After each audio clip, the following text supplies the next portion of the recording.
रास रचना, रास ये नहीं। अच्छा ये बताओ, रास रचाया किसने? भगवान कृष्ण ने। अब जरा भगवान कृष्ण का परिचय दीजिए, कौन है ये भगवान कृष्ण? कौन है? भगवान कृष्ण ने रास रचाया ना? हाँ या ना? जोर से सब लोग सुनो ध्यान से। रास किसने रचाया? भगवान कृष्ण ने। जरा परिचय दो, भगवान कृष्ण है कौन? कौन? विष्णु जी के अवतार। कोई विशेष परिचय दीजिए, क्या विशेषता है भगवान कृष्ण में? क्या विशेषता है? कोई विशेषता बताइए भगवान श्री कृष्ण की, क्या विशेषता?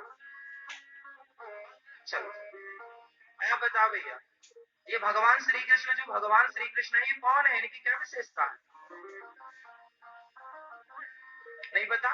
लो, अब कोई आपसे ये पूछते कि तुम्हारे भगवान की क्या विशेषता है, तो आप बता ही नहीं पा रहे। चल भैया आप बताओ, भगवान श्री कृष्ण में क्या विशेषता है?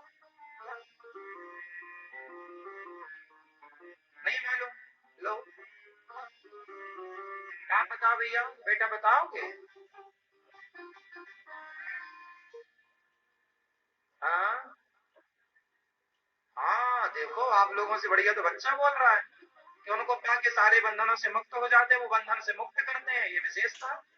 ठीक कहा आपने। चलो हम आपको कुछ बता दें, आप समझ जाएंगे। भगवान श्री कृष्ण ने रास रचाया तो वो कौन है? भगवान कृष्ण है। कौन है ये कृष्ण? ये वो कृष्ण है। अब कृष्ण का परिचय देने के पहले मैं आपको शंकर जी का परिचय दूं। शंकर जी को जानते हैं? कौन है शंकर जी? शंकर जी की विशेषता क्या है? क्या बात है शंकर जी में? क्या विशेषता है? कौन है ये शंकर जी? कौन है महादेव? कौन है शिव? ये अब सुनो, आप लोग जो देंगे विशेषताएं वो अच्छी होंगी, पर सुनो, शंकर जी वो शंकर जी हैं जिन्होंने कामदेव को जलाकर भस्म कर दिया। कोई आपसे पूछे कि शंकर जी में क्या विशेषता है, कौन शंकर जी, तो बोलना वो शंकर जी जिन्होंने काम को जलाकर भस्म कर दिया, वो महादेव, वो शंकर। शंकर जी ने क्या जलाया? जोर से। तीसरी आंख खुली तो कामदेव जलकर। अब जरा सुनना, शंकर जी ने काम को जलाकर समाप्त कर दिया। वो शंकर जी जिन्होंने काम को जला दिया, वो शंकर जी हाथ जोड़कर कह रहे हैं, हे श्री कृष्ण अपने रास में आप हमें सम्मिलित कर लीजिए, हमें भी रास रचाने में आप हमें गोपी के रूप में स्वीकार कीजिए। हम गोपी बनकर आए हैं, हमें एंट्री दीजिए, इस रास में हम गोपी बनेंगे और हम रास रचाएंगे। गोपी वो शंकर जी जो काम को जलाकर भस्म करते हो, वो श्री कृष्ण से हाथ जोड़कर कह रहे हैं कि आप अपने रास में हमें गोपी बना करके सम्मिलित कीजिए। अब बताइए ये कृष्ण कौन है? ये वो कृष्ण है जिनके सामने शिव जी हाथ जोड़कर प्रवेश चाहते हैं इस रासलीला में। ये वो रासलीला है।